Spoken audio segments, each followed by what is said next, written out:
Okay, so class, today I will be teaching a lesson on making loops. Does anybody know what a loop is?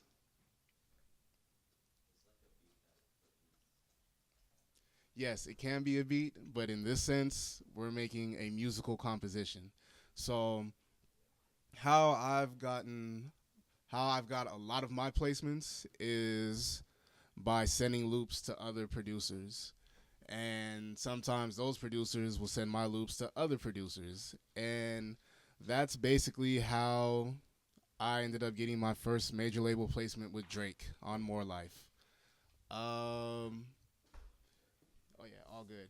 So yeah, this is usually a good way to sort of get your foot in the game. I think because there's a lot of producers that can program drums, but none of them have musicality. So it's great to be well rounded. It's great to know how to play an instrument. It's great to also know how to program drums. And it's also equally as important to know how to arrange a record. So we're going to be doing a little bit of everything today. All right. Oh, no, you're good. All right. Let's see. Do you guys know about your keys and scales and all that? A little bit. All right, somebody throw out a key, and that's what we're gonna make a melody idea in today. F minor. All right, great.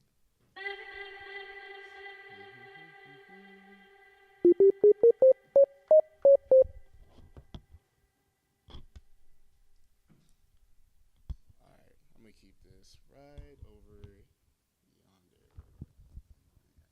Turn this up. Okay, so let's say we want to make something a little bit soulful.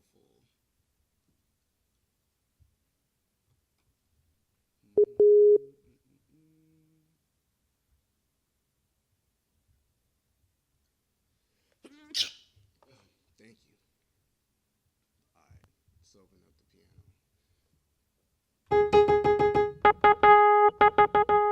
Okay, so F minor.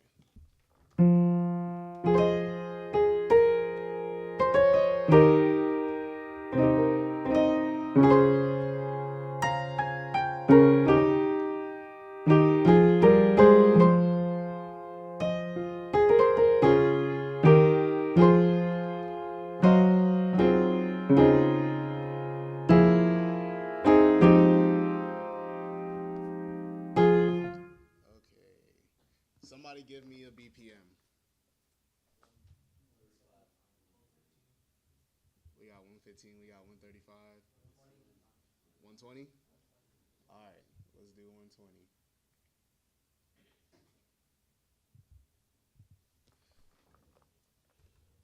So how I usually do it is I'll start with the chords or just figuring out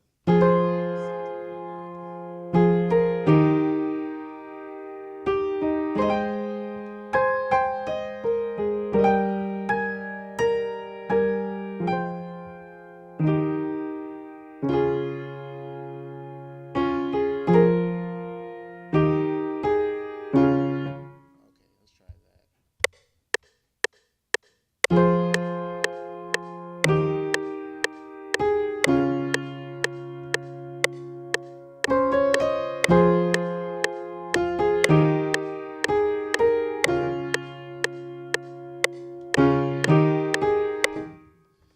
So another thing that I like to do is make sure that whoever I'm making this loop for, whether I'm going to be playing these loops for artists so that they can also forgot another thing. So another good thing about making loops and not having drums on them is whenever you're working with a songwriter, because usually when you have the drums laid out, it already sort of it's like you're sort of confined into like that direction. But normally with songwriters, what they like to do is not have any drums and they can just come up with a bunch of different melody ideas and sing a bunch of different things over just the music element. and then you can go back in later and do all the post production stuff with the drums and everything.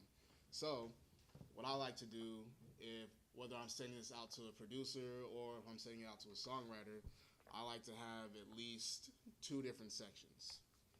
So we can have this as the main idea.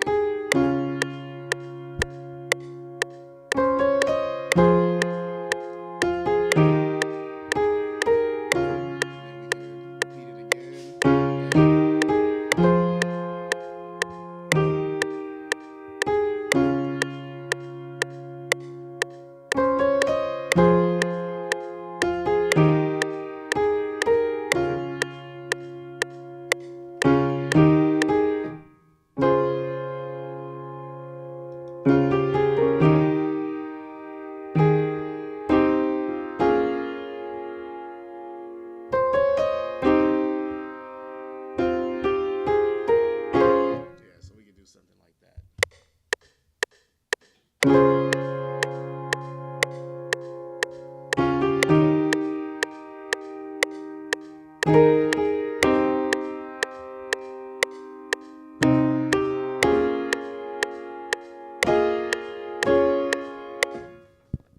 All right. Let's see how that loops back around.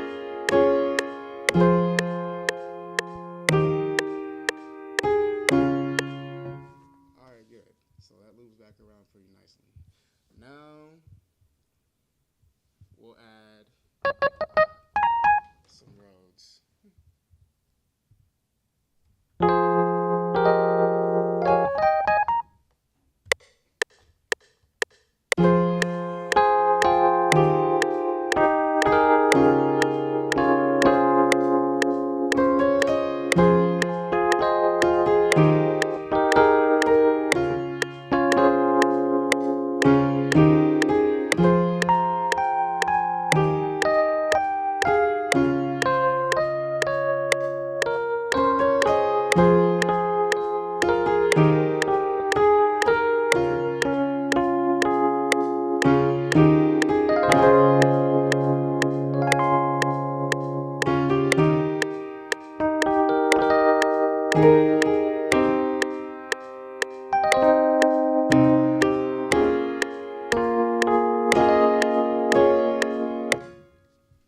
All right.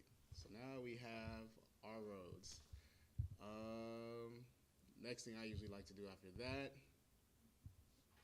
bass line. So let's open up Rickenbacker bass. This palm muted one.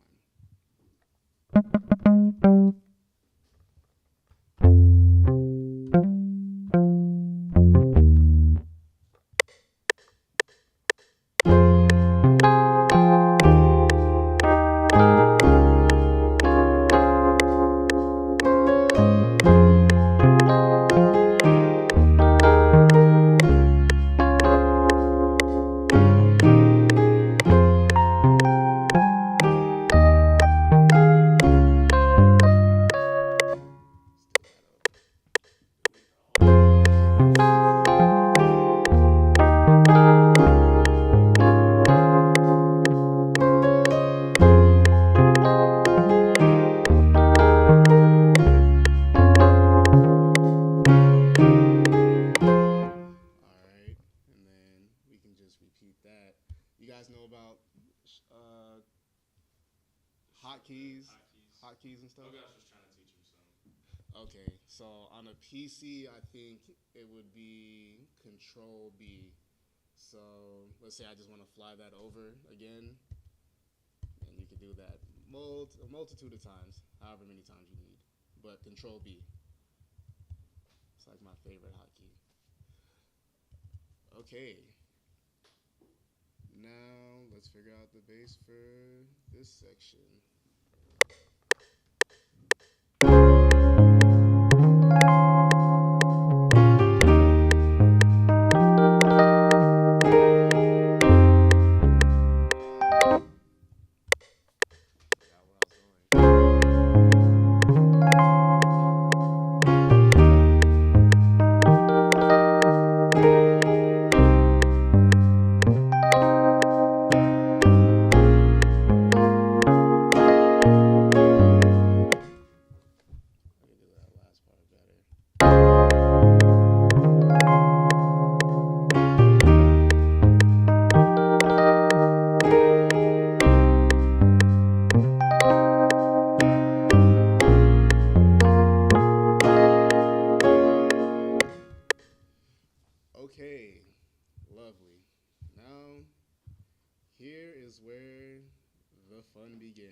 Next thing we're gonna do is turn all of this into audio so that we have free range to do a bunch of stuff to where we can manipulate it.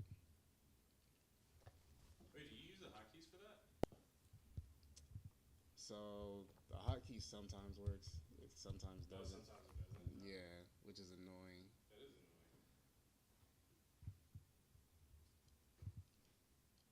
Unless if FL literally changed the hotkey for that, because it used to be option. Control. I guess it would It's be supposed to be. Command Option C. Oh, it actually works. Oh, okay. All Command right. Option C if you want to turn your MIDI into. Oh, interesting. Some of you don't have notebooks out. That's crazy. How would you possibly retain any of the stuff that we're talking about? You're just gonna remember it, huh? Just like you remembered your homework? Yeah, I don't think that's gonna work. Oh wait, but that copies the whole. No, if it'll only copy what you highlight. So like if you Okay. highlight and you mute. So that's what I normally do. I like highlight and mute Yeah. or Because solo. usually. Okay. Yeah. So I used to be able to just have my mouse hovered right over the. Have Oh, this highlighted, and it would do it. oh, that's awesome.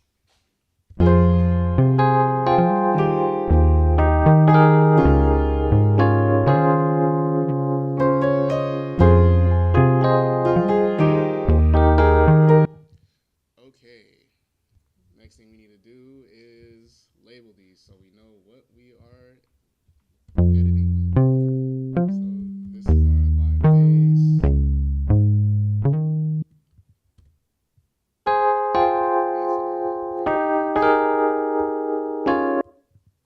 And this is. Okay, now the next thing you want to do, I don't need this one. Now we're going to send these to the mixer. So you see these little, I guess, rectangle things right here? You just click and drag to highlight them, and you're gonna go to your mixer, go to the first insert, and for y'all it should be Control Shift L, and it'll automatically send everything to the mixer, or everything that's highlighted to the mixer. Control Shift L for a PC, Command Shift L for a Mac. Mac.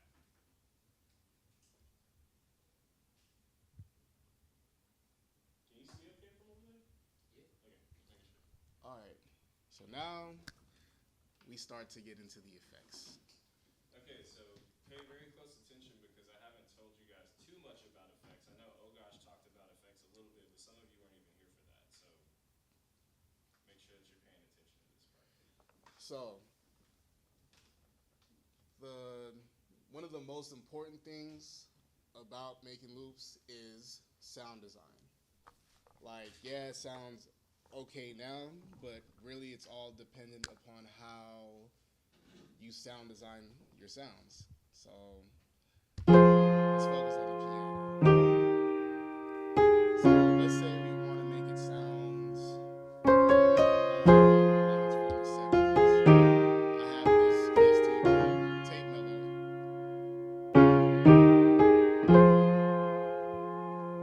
It's automatically already adding textures. So with this, you can add noise, you can add more wear to it, make it loud.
Okay. Similarly, there is what's called a high pass filter, in which case you would cut the lows and allow the high frequencies to pass. Okay. Um, that can also be called a low cut filter, where you're cutting the lows out. So I'm gonna take that off. All right, so this is it right here. Now, if we want a low pass filter on it, I'm taking all the highs away.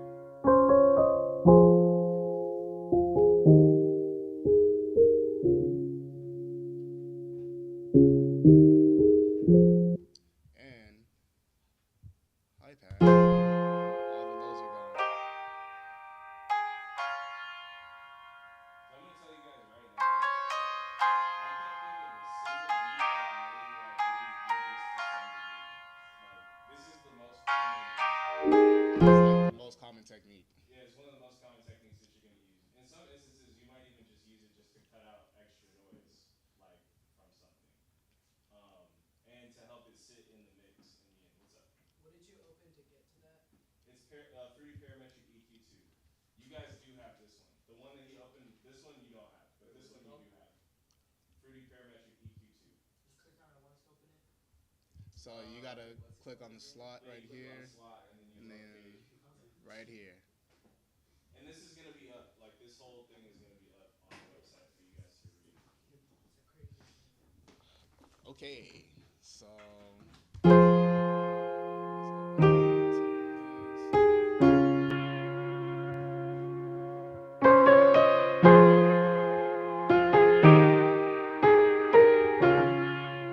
oh, I forgot. There's one other thing I wanted to add. Do they know about arcade? Okay, it's all good. We won't even go there.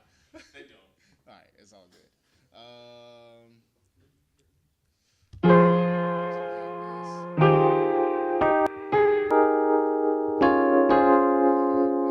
Let's mess with the Rhodes. So I like putting this preset, vocal presence. If you go to presets right here, there's a bunch of different presets it has. You could do like the old telephone effect.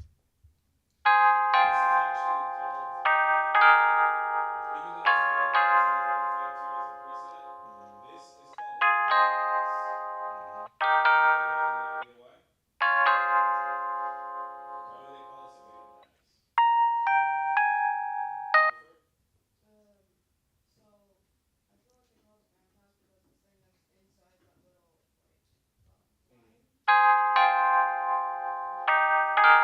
you can hear more of the sound coming from it compared to what is on the outside of the line. So you're halfway there. It's because this is just a frequency band, right? So the band pass is a frequency band. There's no lows, and there's some of the highs are out, but it's allowing just this band of frequencies to pass.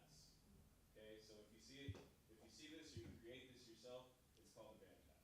Okay. So we're gonna go with this.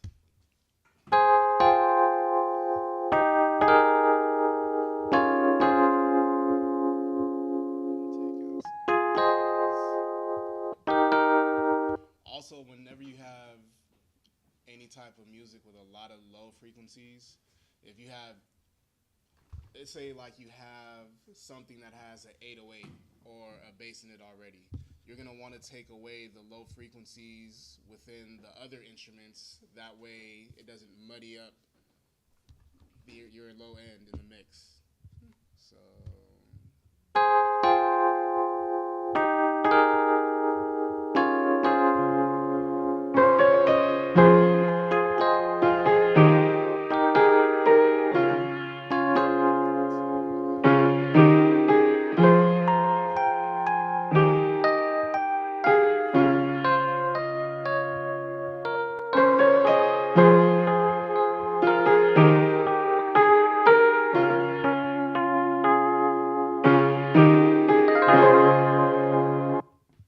All right. Let's see. I think the next thing I might want to do is add some reverb to the Rhodes just to give it some more space.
this is one of my favorite plugins to use for bass. Wait, how do you solo like a Nova track? Oh, you just right click on the dot, Okay. and then from there, once you right click once, you could just hand select which ones you want unmuted as well. Okay, so Guitar Rig. Guitar Rig is basically a VST that emulates a bunch of different amps. So I like to do, whenever I have the palm muted bass, I'll usually use the auto filter bass. And it has the auto filter, tube compressor, another Bass Pro EQ, and it has sort of this wah effect to it.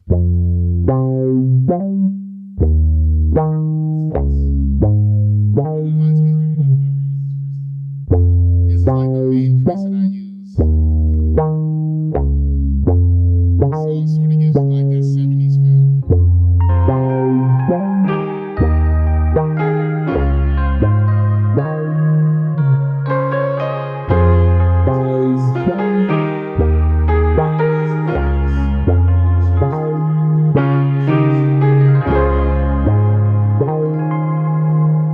Okay, now I like to take things a step further. So what I'll do is go to Tools, Macros, switch all audio clips to real-time stretching, and then you press OK. So what essentially happens when you do that is that it locks all your audio into tempo, and you can literally change the tempo to whatever you want, and it will stay in sync with the tempo always.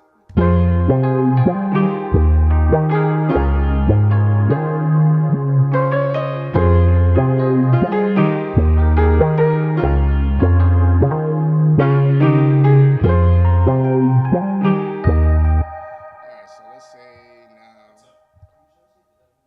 Oh yeah. Tools,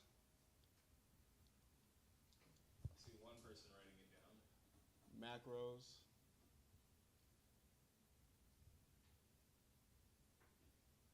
where is it at? Switch all audio clips to real-time stretching.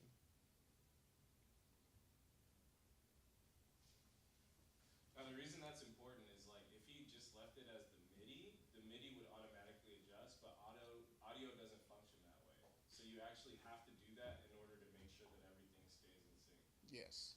If you were to do it another way, if you guys had watched the full video that I put up on sampling last night, he would go into each individual audio clip and he'd select stretch, and then and then each individual one would be done. But when you do it that way, it does all of them for you. Exactly. Saves time. So these hotkeys that he's teaching you guys, and doing this, like it saves time. You guys want to save time. You don't want to be spending 5 hours making a beat that you could have made in 10 minutes. Literally, especially if you're in a session with an artist or a writer, because everybody is literally just sitting there looking at you, waiting for you to be Waiting for done. you to figure it out. Yeah. And when you're doing that, if you take too long, they'll start losing the vibe that they were catching. So maybe they were inspired initially, but now they're spending so much time. Now somebody's going on a bathroom break, somebody's going outside. Then they come back and they're just like, they don't invite you to another session because you're taking too long. Yeah. Make sure that you guys are paying attention. Try to utilize those hotkeys if you can when you guys are working on projects. All right, so let's talk a little bit about arrangement now. Okay, he's talking about arrangement, guys, so pay attention to this because it's actually the next most important thing that we're covering in this class. Okay, I almost wonder if I should add drums, like just make a beat out of this. Well, Go we can. for it. Yeah. Go All right. for it. We'll arrange it with the melody loop first. So we have this 16 bar loop. Also keep in mind that this is double timed. Can you explain what that means? So okay. Double timed is basically I really don't know how to explain it outside of it's just double the time of. So 148 BPM can also be 74 BPM. So when you double time it, it's a faster BPM, but its counterpart is also basically half of how am I trying to say this? It's basically halftime. I guess that's like the simplest way I could put that. So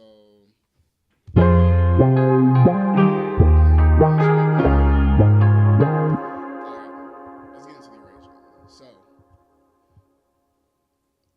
sometimes depending on how if I'm arranging a record, I'll have an intro, like a clear intro, a hook section, and a verse, possibly a pre-hook, and then back into the chorus again.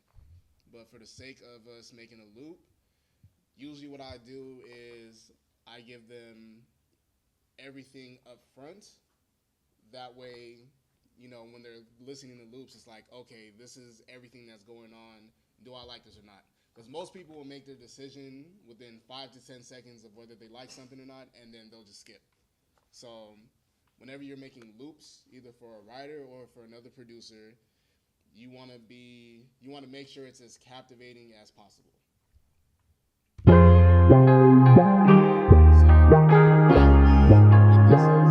Let's say, I'm just making a beat for myself or whatever the case may be. So then we're going to actually arrange this. So we could just start off with whatever the verse will be.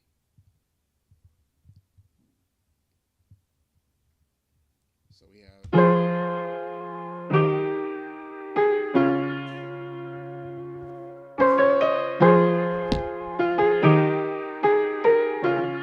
So this could be verse.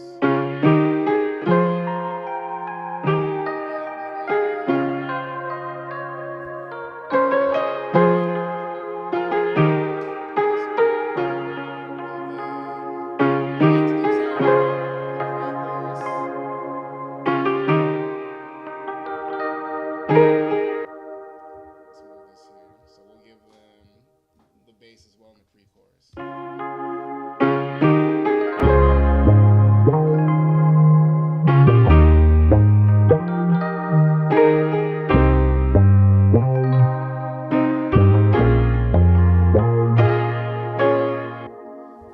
So in double time, usually when it's about 70, well, 80 to the 100 BPM range, you'll usually have a 16 bar verse, or you'll have a 12 bar verse and a 4 bar pre chorus, or you'll have an 8 bar verse and an 8 bar pre chorus, and then you'll have an 8 bar hook section.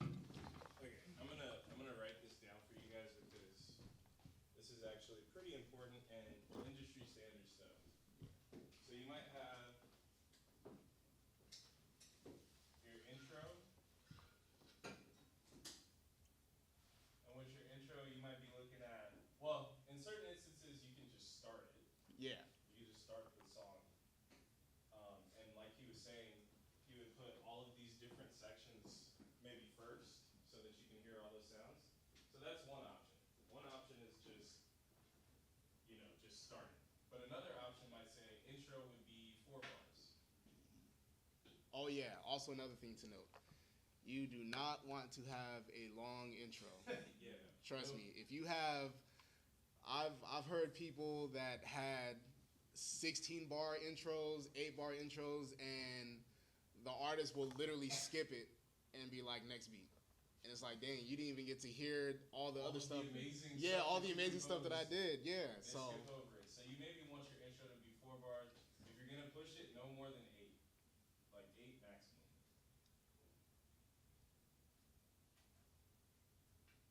Then depending on genre,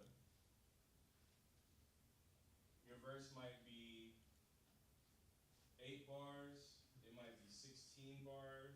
yes. It could be 12. So normally for pop records, it can be a 8 bar verse, then a 4 bar pre-chorus, and then an 8-bar chorus, and then sometimes they'll have like another 4-bar post-chorus after that. But sometimes that'll come after the second hook. There's so many different ways to arrange a record, honestly. But usually the simplest way is if you're doing hip hop records, 8-bar chorus, 16-bar verse.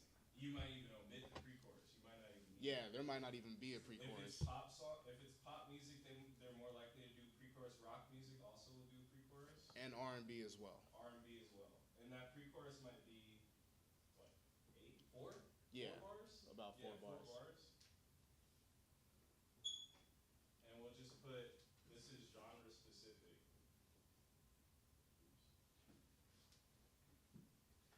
And that would be pop music, rock music, and R&B.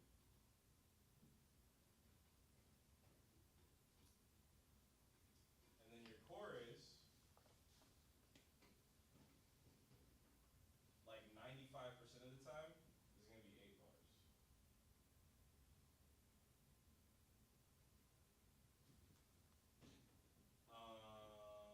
Anything else on that?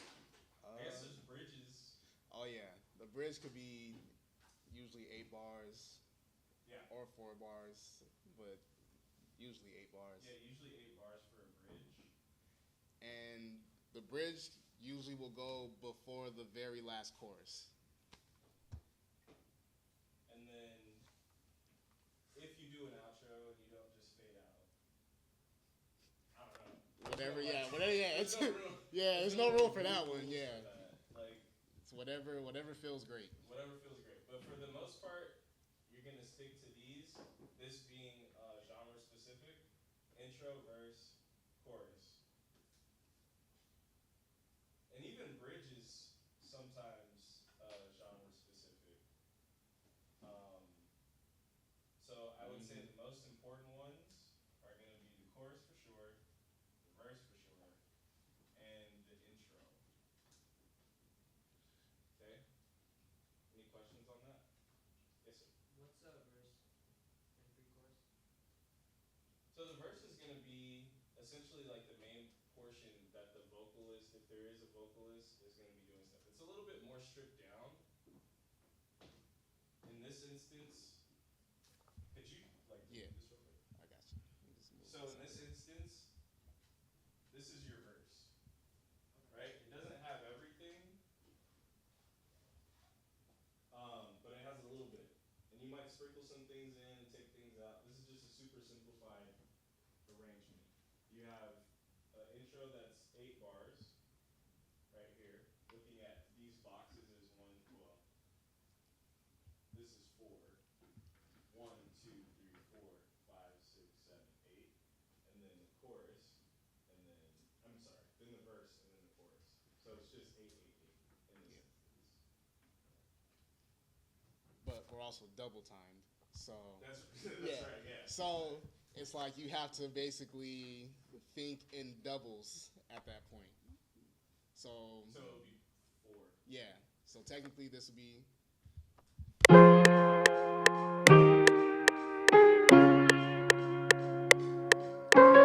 So anytime you count to 16, that's 4 bars. So 4, 4.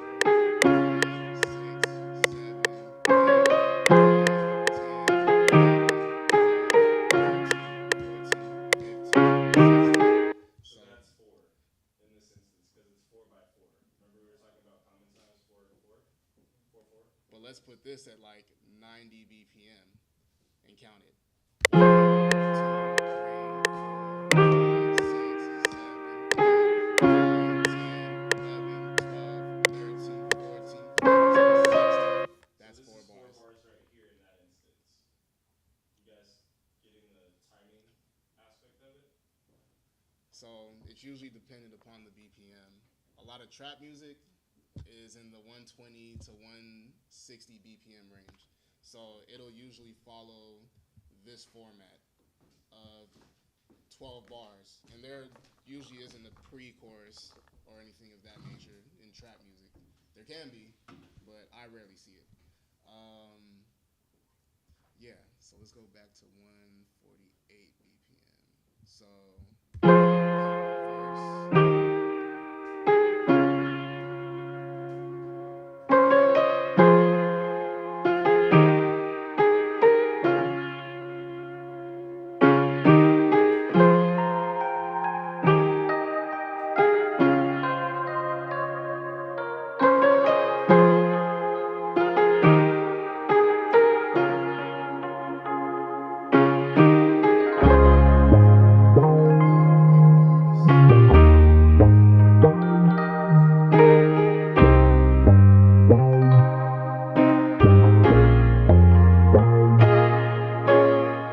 And then for the chorus,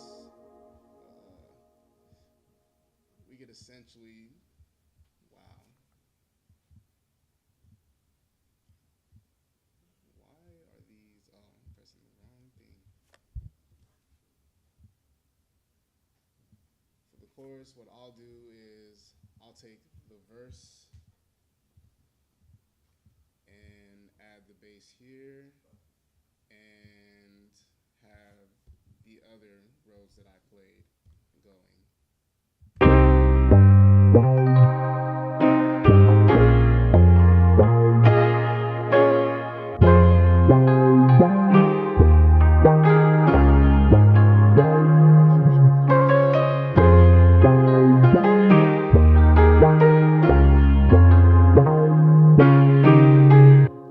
And if I want to just have something a little different, you can right click right here. I don't know if you guys can see this little icon right there, but you can right click, bless you, press make unique. Now this piano is separate from this piano.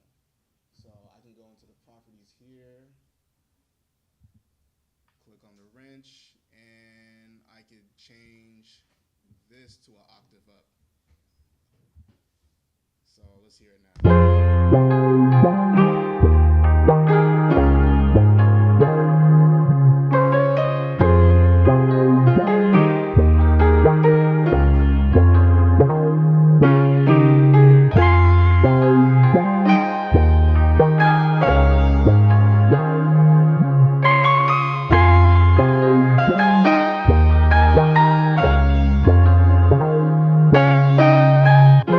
Can you show how you went up an octave again? Oh yeah. I didn't even know that you could do it that way. Yeah, so you can either do it with the pitch knob. So every 100 cents is a semitone. The easiest way for me is to just right click. I knew I was going to do that. So the further left you go, the higher up in pitch it goes. The further right you go, the lower in pitch it goes. So we could do this as an example. That's back to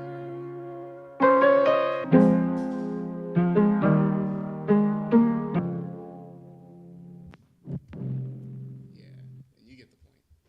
Honestly, this might sound better. Pitch down. Yeah. I was just listening to it. The, Right now. Pitch down. the sounds verse pretty might good. sound better pitched down. So I'm gonna make that unique. We're gonna delete that one. Okay, so now our verse is pitched down.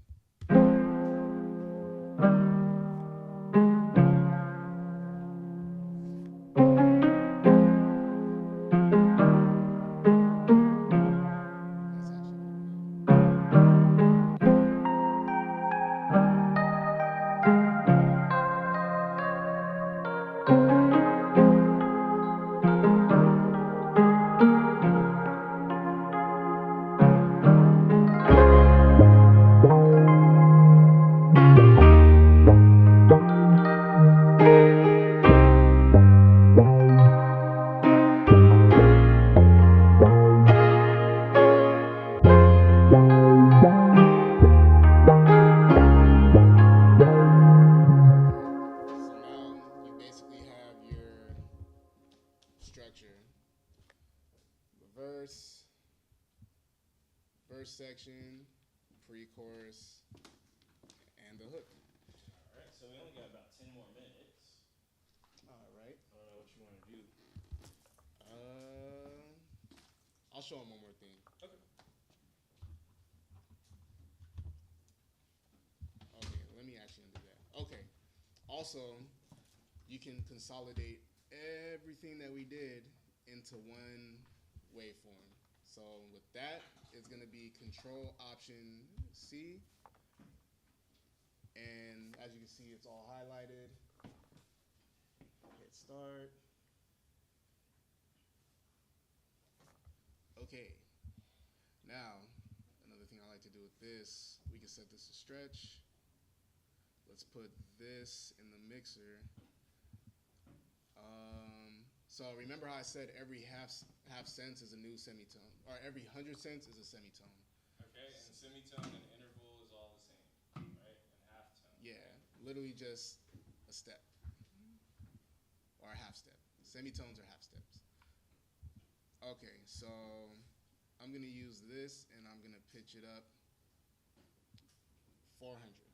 So now we're in a new key. And since I have everything consolidated into one, it's easier for me to reverse.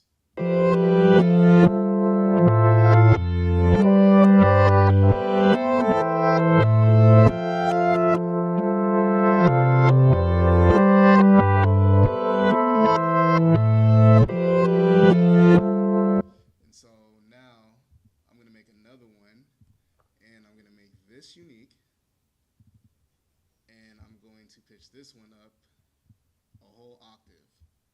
And I'll put that on a separate track. I'm just showing you the sauce that I usually do. Do that, and then I'll open up. I like Valhalla Reverb.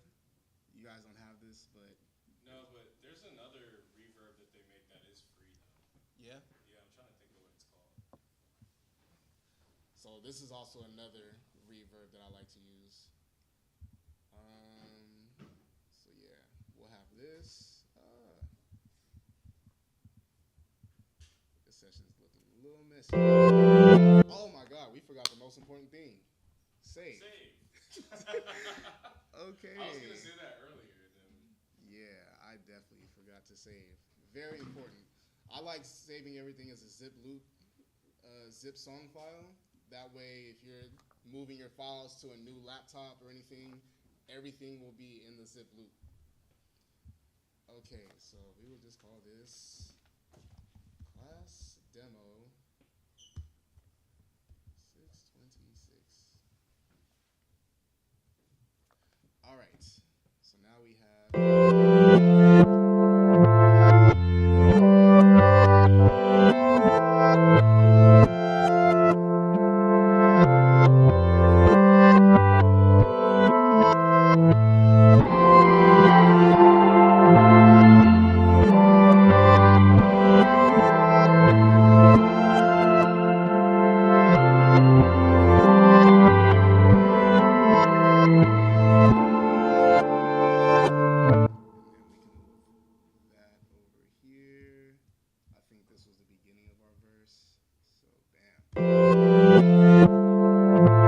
Honestly, let's just make a quick beat.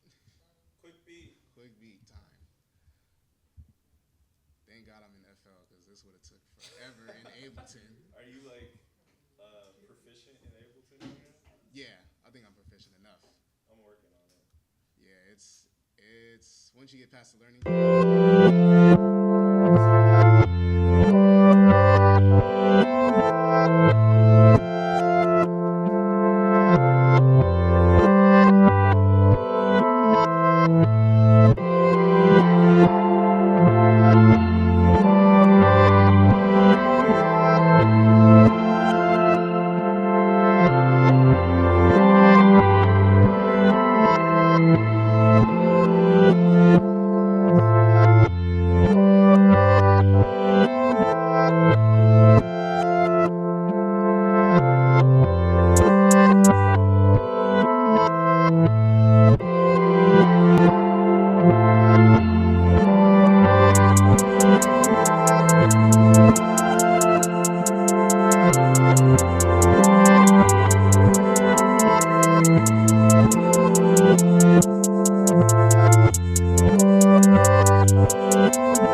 All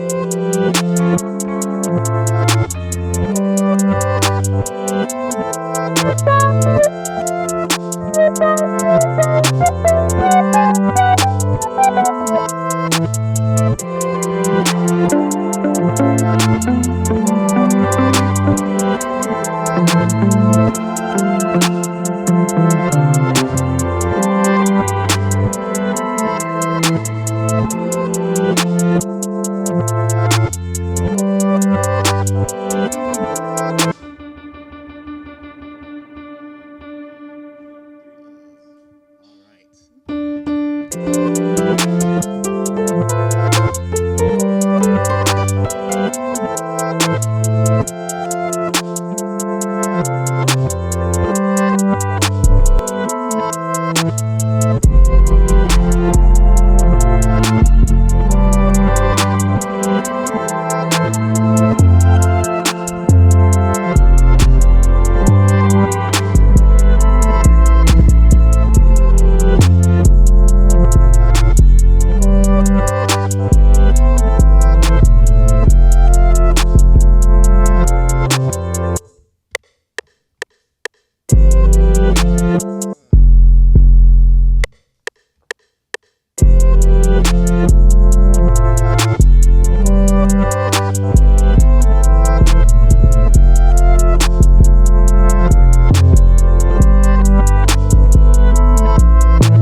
Okay, so we have all of that good stuff for our hook section.